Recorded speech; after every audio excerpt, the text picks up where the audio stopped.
उस टाइम पे मेरे दिमाग में, आप चाहे मेरी एरोगेंस कहें या बचपना कहें, मुझे थोड़ा ये कॉन्फिडेंस था कि जो भी मैं एग्जाम लिखूंगा वो क्रैक हो जाएगा। जी। पर यूपीएससी के जब मैंने फर्स्ट अटेम्प्ट किया तो मेरा भ्रम टूट गया, और उसके बाद जब मैंने 2 अटेम्प्ट दिए थे वो तो मैंने अपने आप को प्रूव करने के लिए दिए थे कि ऐसा कोई एग्जाम होना नहीं चाहिए जो मुझे हरा दे। यूपीएससी एग्जाम क्वालिफाई किया आपने, उसके बाद आपने सर 6 साल से, पिछले 6 साल से आप सर देश को सर्व कर रहे हैं। तो सर इस दौरान आपको क्या लगता है, क्या जनता को पुलिस से डरना चाहिए या फिर वो डर कितनी हद तक जरूरी है? देखिए ये ना बहुत इम्पोर्टेंट क्वेश्चन है। तो सर जब हम यूपीएससी एग्जाम की तैयारी करते हैं उस टाइम सोशल मीडिया का क्या रोल होता है, क्या वो हमारे लिए हेल्पफुल है कि नहीं? मैंने यूपीएससी एग्जाम से लिखने से पहले काफ़ी एग्जाम, एमबीए का भी, कैट भी लिया था, तो मैंने बहुत सारे एग्जाम ट्राई किए। तो किसी ने मुझे ये यूपीएससी एग्जाम के बारे में बताया, उन्होंने बताया कि ये ऐसा एग्जाम है जिससे। सर एक अगर क्वेश्चन आपसे हम जानना चाहें, सर कौन कौन सी क्वालिटीज होती हैं जो कि यूपीएससी कैंडिडेट के अंदर चाहता है, सर क्या इसको मैं थोड़ा सा बता सकते हैं?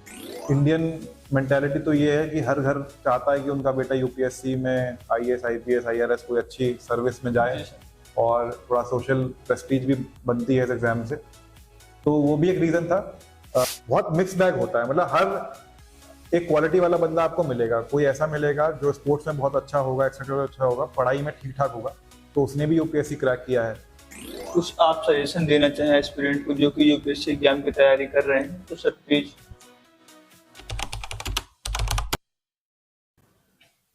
जय हिंद दोस्तों, आज की यह वीडियो हम सबके लिए काफी इंटरेस्टिंग साथ साथ हेल्पफुल भी होने वाली है, क्योंकि आज के इस वीडियो में हमारे साथ हैं अभिमन्यु मांगलिक सर, जो कि 2018 बैच के आईपीएस अधिकारी हैं और वर्तमान में सहारनपुर जिले के अंदर एज सिटी एसपी पोस्टेड है।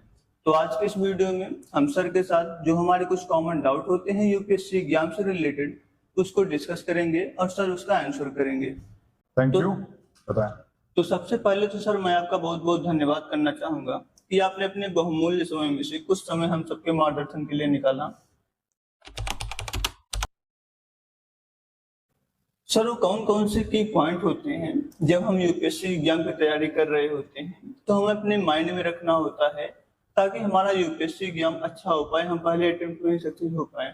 जी, मैं ये क्वेश्चन मेरा यूपीएससी क्वालिफाई करने के बाद बहुत ही कॉमन क्वेश्चन रहा है। सभी ने पूछा ये कि यूपीएससी में सफलता कैसे मिल सकती है। मेरा मानना है यूपीएससी एग्जाम में सबकी अपनी अपना एक रास्ता रहता है, सफर रहता है, सबके अपने अपने तरीके रहते हैं, और सभी अपने अपने तरीकों से सक्सेस हासिल कर लेते हैं।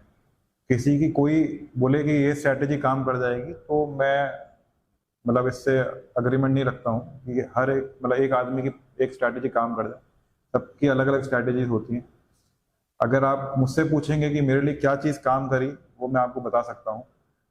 सबसे पहले तो जो आपके पेरेंट्स का और आपके लाइफ में जो लोग हैं उनका सपोर्ट कितना है, वो सबसे पहले सबसे नंबर 1 पे मैं रखता हूँ। वो सपोर्ट को सबसे पहले रखता हूँ, क्योंकि यूपीएससी जब आप प्रिपरेशन कर रहे होते हैं वो टाइम ऐसा होता है कि वो लाइफ का बहुत ही क्रूशियल टाइम होता है। उस टाइम आप अपनी ग्रेजुएशन कर चुके होते हो, और जो आपके साथ आपके फ्रेंड्स होते हैं स्कूल के और ग्रेजुएशन टाइम के, वो अपनी लाइफ में कुछ मतलब अर्न कर रहे होते हैं, पैसा कमा रहे होते हैं, जॉब कर रहे होते हैं। तो आप अपनी लाइफ को उनकी लाइफ से कंपेयर करना स्टार्ट कर देते हो। तो हो सकता है कि आप यूपीएससी की प्रिपरेशन के दौरान कुछ अर्न नहीं कर रहे हो, कहीं जॉब नहीं कर रहे हो, कहीं घूमने नहीं जा पा रहे हो, तो आप सोशल मीडिया में उतने एक्टिव नहीं हो जितने आपके दोस्त हैं। तो ये सब चीज़ें जब कंपैरिजन स्टार्ट होता है तो आप थोड़ा टेंशन की स्टेट में, एंजाइटी की स्टेट में आ जाते हो, तो वो फिर आपकी प्रिपरेशन हैम्पर कर देता है। तो ये नहीं होना चाहिए। उसके लिए आपका जो सपोर्ट सिस्टम है वो बहुत स्ट्रांग होना चाहिए, पेरेंट्स का सपोर्ट सिस्टम। उसके बाद तो जो पढ़ाई है वो सबके लिए सेम है। मैं उसको ये नहीं बोलूँगा कि मैंने कुछ अलग तरीके से पढ़ाई करी या दूसरे लोग अलग तरीके से पढ़ाई करते हैं। और दूसरी चीज़ होती है, जो इम्पोर्टेंट चीज़ है, लाइफ में एक नॉर्मल सी होनी चाहिए। नॉर्मल सी बोले तो आप इस एग्जाम की वजह से अपने बाकी सारे जो काम हैं उसको बिल्कुल स्टॉप होल्ड पे ना डाल दें। आप ये ना सोचें कि एक बार बस यूपीएससी हो जाएगा उसी के बाद मैं अपनी जिंदगी जीना स्टार्ट करूँ। आप अपनी जो लाइफ है वो आप वैसे ही जीते रहें।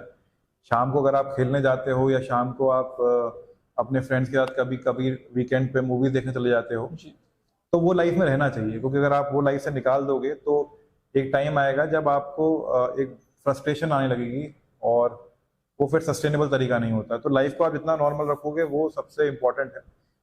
तो एग्जाम में ये दो चीजें बहुत मुझे मेरे उसमें रही। मैंने अपनी लाइफ को इतना नॉर्मल रखने की कोशिश करी। मैं मूवीज देखता था, सीरीज देखता था, अपने फ्रेंड से मिलता था, 2-3 महीनों में कभी बाहर ट्रिप पे भी जाता था। जी तो ये सारी चीजें मैं करता था। इससे मुझे एक तो कभी भी आप बोलोगे एक सैचुरेशन पॉइंट नहीं आया मेरे दिमाग में, जी और सपोर्ट घर से अच्छा सपोर्ट मिला। कभी अर्निंग का मेरे लिए कोई लिमिटेशन नहीं था कि मुझे पैसा कमाना है। तो ये सारी चीजें हैं जो मेरे लिए काम करी, और ये चीजें मैं बाकी आपके माध्यम से बाकी एस्पिरेंट्स को भी बताऊंगा कि ये दोनों चीजें अगर आपकी लाइफ में रहेंगी तो आपकी प्रोबेबिलिटी सक्सेस की बढ़ जाती है। जी सर, जैसा कि अभी आपने सोशल मीडिया की बात की, जो कि आजकल हमारे जीवन का एक अहम रोल हो गया है, तो सर जब हम यूपीएससी एग्जाम की तैयारी करते हैं उस टाइम सोशल मीडिया का क्या रोल होता है? क्या वो हमारे लिए हेल्पफुल है कि नहीं है? दोस्तों, क्या आप भी सर्च कर रहे हैं यूपीएससी पीवाईक्यू के लिए कोई बेस्ट बुक? तो मैं आपको रिकमेंड करना चाहूंगा ओसवाल बुक की तरफ से आने वाली previous 30 year topic wise solve question paper की ये बुक। इस बुक के अंदर आपको प्रीवियस 30 ईयर तक के सभी क्वेश्चन दिए गए हैं जो कि यूपीएससी के अंदर पूछे गए हैं। साथ ही साथ आपको उन क्वेश्चंस के सॉल्यूशन भी इसी बुक के अंदर दे दिए गए हैं। इस बुक के जो ऑथर हैं वो है फेमस टीचर अवध ओझा सर, जिनके बारे में तो आप सब जानते ही होंगे। इसी बुक के अंदर आपको जीएस पेपर 1 और जीएस पेपर 2 यानी सी सेट दोनों के क्वेश्चन दिए गए हैं। साथ ही साथ उन क्वेश्चंस के सॉल्यूशन भी दिए गए हैं। और अच्छी बात यह है कि ये जो बुक है ये मेनली 2025 एग्जाम के लिए होने वाली है। तो जो लोग भी 2025 के लिए तैयारी कर रहे हैं वो इस बुक को बाई कर सकते हैं। साथ ही साथ इस बुक के अंदर जो सबसे अच्छी बात है वो ये कि ये जो बुक है ये टॉपिक वाइज रहने वाली है, यानी कि जब आप कोई टॉपिक पढ़ रहे होते हैं तो उस टॉपिक से जो क्वेश्चन पूछे गए हैं प्रीवियस ईयर में वो क्वेश्चन आपको देखने को मिलते हैं, और किस ईयर में पूछे गए हैं ये भी आपको इसी बुक के अंदर दे दिया जाता है। तो अब देर किस बात की है, आप भी एक ऐसी बुक बाई कीजिए और अपनी तैयारी को बूस्ट कीजिए। देखिए, सोशल मीडिया, अब जैसे आप सोशल मीडिया की बात कर रहे हो तो सोशल मीडिया में तो बांटूंगा कि एक तो इंस्टाग्राम, फेसबुक, ट्विटर, ये हो गई चीजें जी और एक मीडिया ऑब्वियसली वो होता है जो आपको किसी ना किसी तरीके से जो चीजें दुनिया में हो रही हैं उससे अवेयर रखता है। तो जी सोशल मीडिया वर्ड में यूज नहीं करूंगा, मैं इंटरनेट बोलूंगा। तो जी इंटरनेट तो क्या है ना, इंटरनेट तो आज की डेट की बहुत नेसेसिटी बन चुकी है। जी सर। अगर यूपीएससी की ही मैं बात करूं तो अगर आप दिल्ली में नहीं पढ़ रहे हो और अगर आप अपने घर, जैसे मैंने अपनी पढ़ाई करी अपने घर से पढ़ाई करी, जी तो मुझे पूरे दिन में मैं जितनी भी पढ़ाई करता था, जितना भी रिसोर्सेज, मटेरियल, जो भी चीजें थी वो इंटरनेट पे ही अवेलेबल थी। चाहे मैं टेस्ट सीरीज दे रहा हूँ तो इंटरनेट के माध्यम से दे रहा हूँ, या मैं कोई स्टडी मटेरियल या न्यूज देख रहा हूँ या कोई पब्लिकेशन निकाल रहा हूँ तो इंटरनेट के माध्यम से दे रहा हूँ। तो इंटरनेट तो बहुत जरूरी है। उसमें जो सोशल मीडिया, इंस्टाग्राम और ये फेसबुक है, ये मुझे लगता है टू एन एक्सटेंट थोड़ा उस टाइम पे डिस्ट्रैक्शन बन जाता है, क्योंकि आप जो भी चीज कर रहे हो प्रिपरेशन के टाइम पे, आप देखो कि आप उस चीज में से अपने एग्जाम के लिए कितना इनपुट निकाल सकते हो। जी अगर आप अननेसेसरली इंस्टाग्राम को ब्राउज कर रहे हो, रील्स देख रहे हो, उससे कोई आपको यूपीएससी के एग्जाम में सपोर्ट तो मिलने नहीं वाला, ना उसका कोई सिलेबस या कंटेंट में आने वाला, तो वो फिर वो टाइम वेस्ट है। तो इसलिए मेरा मानना है कि इंस्टाग्राम, फेसबुक, ये सारी चीजें थोड़े टाइम के लिए दूर हो जाना चाहिए। और जैसे मैंने अपने पहले क्वेश्चन आंसर में बताया था कि इंस्टाग्राम और फेसबुक में आप अपने दोस्तों की लाइफ और अपने जो रिलेटिव्स की लाइफ है उनको जब देखना स्टार्ट करोगे तो आप कंपैरिजन स्टार्ट कर दोगे। जी सर। यार ये तो यहाँ घूम रहा है, तो फलाना वहां घूम रहा है, वहां घूम रहा है, यहाँ घूम रहा है।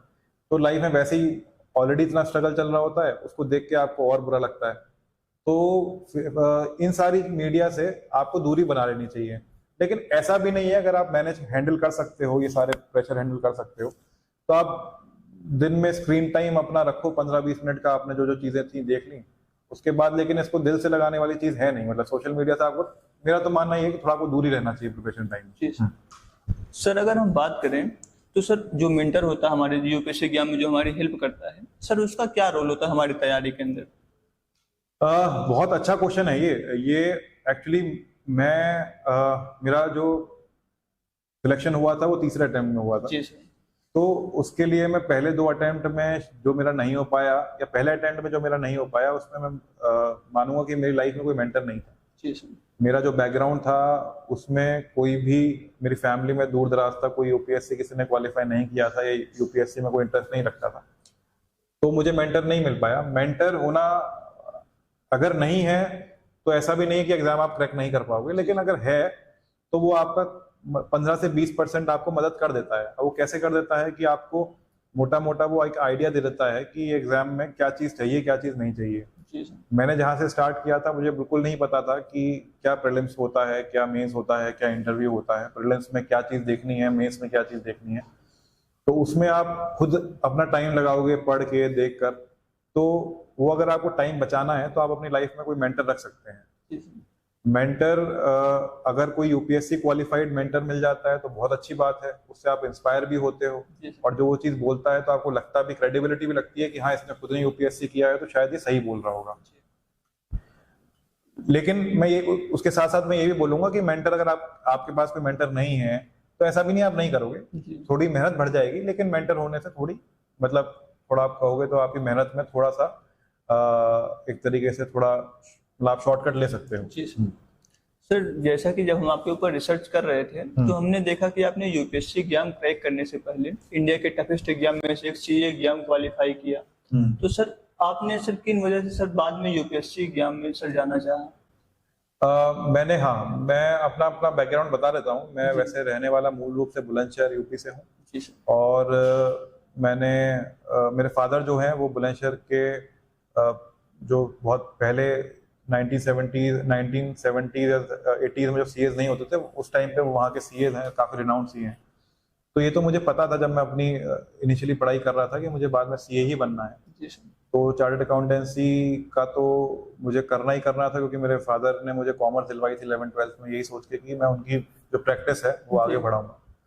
तो सीए मैंने क्वालिफाई किया। सीए को मैं बहुत टफेस्ट मैं इसलिए नहीं बोलूंगा क्योंकि या तो आप कहिए कि कुछ भगवान की बहुत अच्छी विशेष रही हो या मेरा अच्छा गुड लक रहा हो जी सर। कि मेरा फर्स्ट अटेम्प्ट में सीए हो गया था। तीन लेवल होते हैं उसमें भी, सीपीटी, आईपीसीसी और फाइनल होता है। तो मेरा फर्स्ट अटेम्प्ट में हो गया और मुझे ज्यादा मेहनत नहीं करनी पड़ी। ऑब्वियसली मतलब पेपर टफ है, मैं ये नहीं बोलूंगा, सिलेक्शन में देखता हूँ बहुत रेट तो अब तो बहुत कम हो गए, तो पेपर टफ है। लेकिन या तो मेरे घर में जो मुझे बैकग्राउंड मिला, मेरे फादर सीए थे, मैंने बचपन से सब सीए ऑफिस में जो होता है वो होते हुए देखा, तो वो बाय गॉड्स ग्रेस वो बहुत जल्दी मेरा हो गया। मेरा 21 की एज में मैं सीए बन गया था। जी सर। तो उसके बाद मैंने यूपीएससी में कैसे टर्न लिया, इसका रीजन कोई एक रीजन नहीं है। इंडियन मेंटेलिटी तो ये है कि हर घर चाहता है कि उनका बेटा यूपीएससी में आईएएस, आईपीएस, आईआरएस कोई अच्छी सर्विस में जाए और थोड़ा सोशल प्रेस्टीज भी बनती है इस एग्जाम से। तो वो भी एक रीजन था।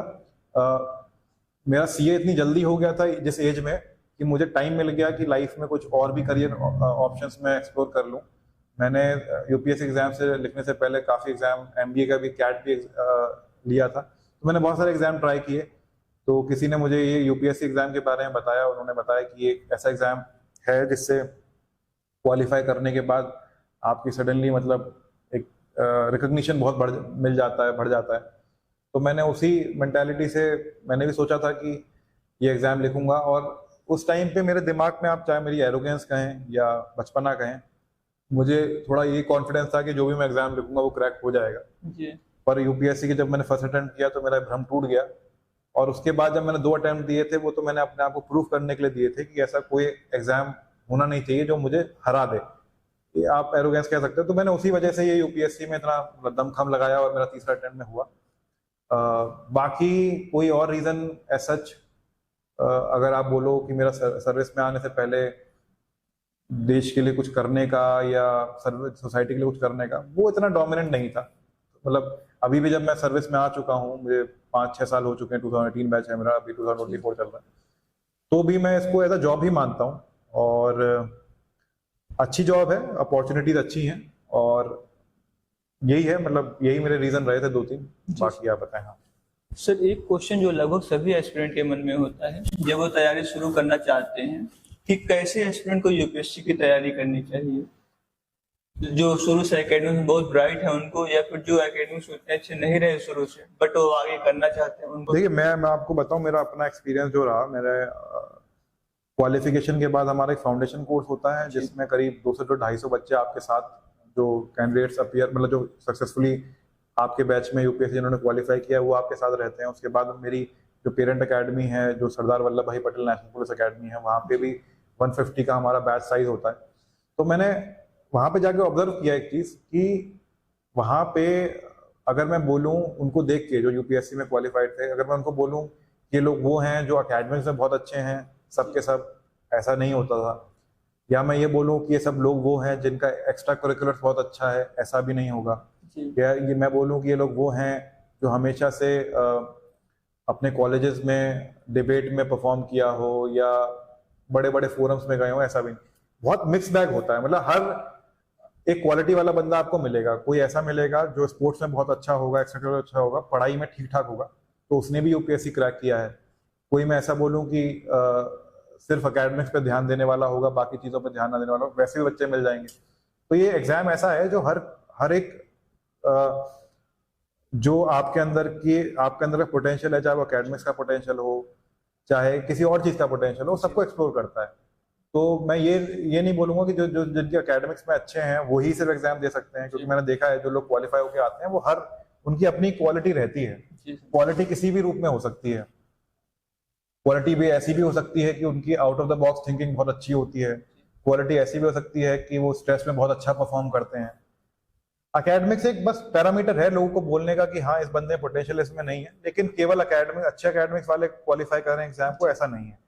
अगर आप 70-80% वाले भी हो 10th 12th में, तो ऐसे बच्चे भी आपको एकेडमी में जो मतलब यूपीएससी क्वालिफिकेशन में मिल जाएंगे कि हाँ ऐसे लोग भी हैं जो 70-80% लाए लेकिन यूपीएससी उन्होंने क्रैक कर दिया। जी सर, एक अगर क्वेश्चन आपसे हम जानना चाहें, सर कौन कौन सी क्वालिटीज होती हैं जो कि यूपीएससी कैंडिडेट के अंदर चाहता है, तो सर क्या इसको मैं थोड़ा सा बता सकते हैं?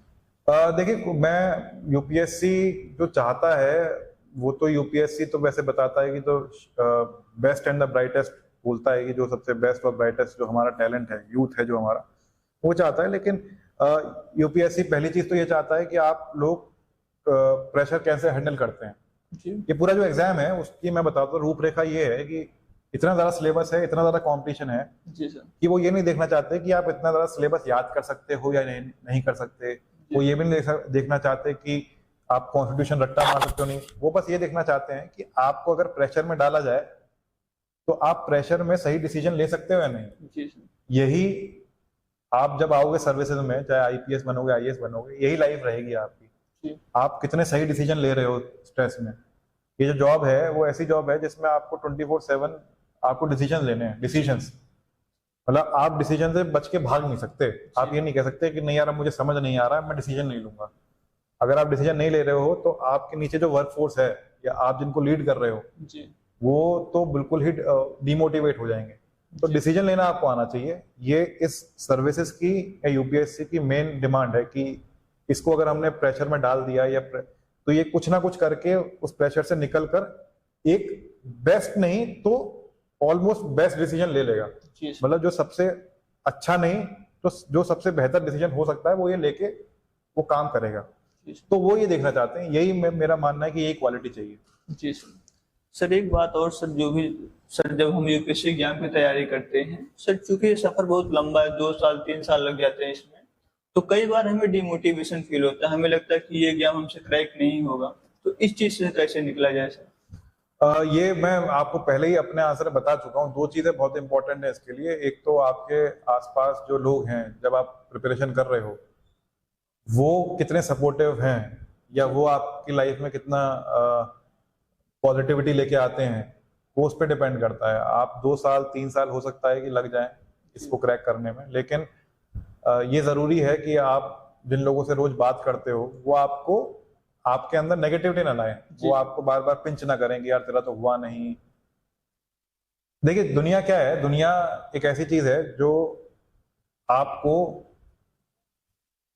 सफल नहीं देख सकती। वो आप देखना, मतलब जब आप जाओगे आपके सारे फ्रेंड्स जो खुद सफल नहीं हो पाए, आपके आसपास के रिलेटिव जो खुद सफल नहीं हो पाए, वो अंदर ही अंदर चाहते हैं, ये ह्यूमन टेंडेंसी है, वो अंदर ही अंदर चाहते हैं कि सामने वाला भी सक्सीड ना हो पाए। तो ऐसे लोगों से आपको दूर रहना है जो आपको लगता है कि आपकी लाइफ में नेगेटिविटी ला सकते हैं। और ऐसे लोग जो बहुत कम होते हैं, मतलब मुश्किल से अगर आप उंगली पे काउंट करोगे 3 या 4 लोग होंगे आपकी लाइफ में जो आपको सही, मतलब आपके पेरेंट्स होंगे, आपके सिबलिंग्स होंगे और कुछ एक आध दोस्त होंगे जो आपको सही में सक्सीड होते हुए देखना चाहते हैं। उन लोगों को आप अपने साथ रखो और उन लोगों से आप बात करो।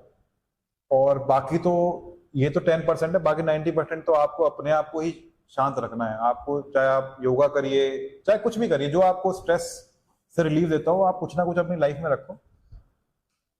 डिमोटिवेटिंग है, मैं ये नहीं कहूंगा। मैंने फर्स्ट अटेम्प्ट में जब नहीं हुआ मेरा प्रीलिम्स तो मैं डिमोटिवेट हुआ, सेकंड में नहीं हुआ तो मैं हुआ। लेकिन आपको बस ये लगना चाहिए ये फेज है, क्या पता मतलब बस इसी के बाद शायद हो कि ये एक बार फेज निकल जाए आप सक्सेसफुल हो जाओगे। तो आपको अपने पे हमेशा फेथ रखनी चाहिए, आपको अपनी फैमिली के साथ कॉन्वर्जेशन रखना चाहिए, आपको अपनी लाइफ में जो मैंने बताया नॉर्मल सी, मतलब आप जो शौक हैं आपके, जो हॉबीज हैं, उनको परस्यू करते रहना चाहिए। ये आपको आपकी नेगेटिविटी से बाहर निकालेंगे। सर जैसा कि हम सब देखते हैं कि जो आम जनता है सर वो पुलिस से काफी डरती है सर, जो कि एक हद तक सही भी है। तो सर जब आप सर यूपीएससी एग्जाम क्वालिफाई किया आपने, उसके बाद आपने सर पिछले 6 साल से आप सर देश को सर्व कर रहे हैं, तो सर इस दौरान आपको क्या लगता है कि क्या जनता को पुलिस से डरना चाहिए या फिर वो डर कितनी हद तक जरूरी है? देखिए ये ना बहुत इंपॉर्टेंट क्वेश्चन है, क्योंकि जो पुलिस या आर्मी या कोई भी ऐसी फोर्स है जो इसलिए बनाई गई है सोसाइटी में कि वो लॉ एंड ऑर्डर इंप्लीमेंट कर पाए जी। तो मैं ये तो नहीं बोलूंगा कि पुलिस को फ्रेंडली रहना चाहिए, लेकिन अगर आप इस टाइप का आप डर ही खत्म कर दोगे सोसाइटी से तो फिर एक लॉ एंड ऑर्डर मेंटेन नहीं हो पाएगा जी। तो डर, हाँ डर मैं ये बोलूंगा पुलिस का नहीं, लेकिन डर कानून का रहना चाहिए। जो हमारा कानून है उसका डर रहना चाहिए आदमी के अंदर। पुलिस तो एक एनफोर्समेंट एजेंसी है जो वो कानून इंप्लीमेंट करा रही है। तो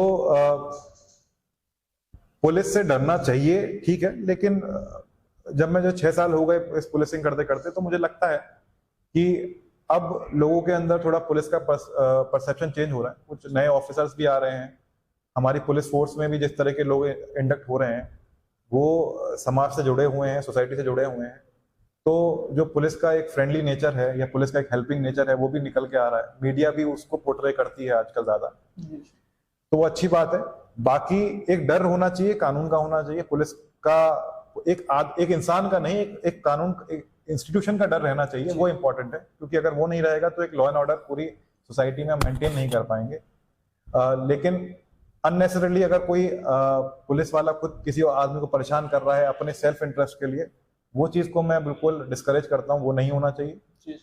तो मोटा मोटा तो मेरा यही जवाब रहेगा कि हाँ कानून का डर रहना चाहिए, लेकिन पुलिस वालों को अदरवाइज जहां तक वो हेल्प कर सकते हैं, जहां तक वो फ्रेंडली रह सकते हैं, उनको रहना चाहिए। जहां उन्हें सख्त होने की जरूरत है, जहां उन्हें स्ट्रिक्ट होने की जरूरत है, उनको वहां पे स्ट्रिक्ट भी होना चाहिए। जी सर। सर अगर हम लास्ट में जानना चाहें सर, कुछ आप सजेशन देना चाहें एस्पिरेंट को जो कि यूपीएससी एग्जाम की तैयारी कर रहे हैं, तो सर प्लीज। देखिए मेरा जितना भी है, हमारा 20-25 मिनट का कॉन्वर्सेशन रहा है। मैंने काफी चीजें बताई, अपने जर्नी के बारे में बताई। बाकी जो एस्पिरेंट्स तैयारी कर रहे हैं उनके लिए तो यही मेरा मैसेज रहेगा कि आप बिल्कुल भी, मतलब जो एग्जाम है ये एग्जाम बहुत बड़ा एग्जाम है, मैं मानता हूं, लेकिन इस एग्जाम को आप अपनी लाइफ से बड़ा मत बनाइए। जितना आप इस एग्जाम को अपनी लाइफ से बड़ा बना लेंगे उतना प्रेशर में आप अपने आप को डाल देंगे, और प्रेशर में ये एग्जाम क्लियर करना बहुत मुश्किल है। अगर आप इसको एग्जाम को ऐसे ही समझोगे कि ये आपकी ग्रेजुएशन या 10th-12th की एग्जाम की तरह है जिसमें आपको अच्छे मार्क्स लेके आने, तो मुझे लगता है आपका सक्सेस रेट बढ़ जाएगा। और उसके बाद ये है कि ये एग्जाम ऐसा है कि जिसमें आप क्वालिफाई करने के बाद आपके पास बहुत अपॉर्चुनिटीज हैं सोसाइटी में चेंज लाने के लिए और सिस्टम को चेंज करने के लिए। तो आप बिल्कुल सही पाथ पे हैं।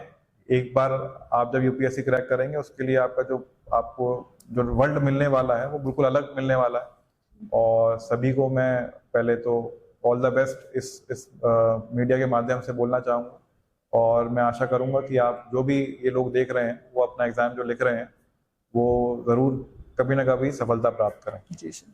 सर आपको दोबारा से बहुत बहुत धन्यवाद करना चाहेंगे कि आपने अपने बहुमूल्य समय में से कुछ समय हम सबके मार्गदर्शन के लिए निकाला। तो दोस्तों मुझे उम्मीद है कि आपके लिए ये वीडियो हेल्पफुल रही होगी। आपके मन में जो भी यूपीएससी से रिलेटेड डाउट थे सर ने उसके बारे में आंसर किया है। तो अगर आपको ये वीडियो पसंद आए तो कृपया वीडियो को लाइक करें। हम आगे भी ऐसे वीडियो लाते रहेंगे, तो चैनल को सब्सक्राइब भी कर लें। धन्यवाद।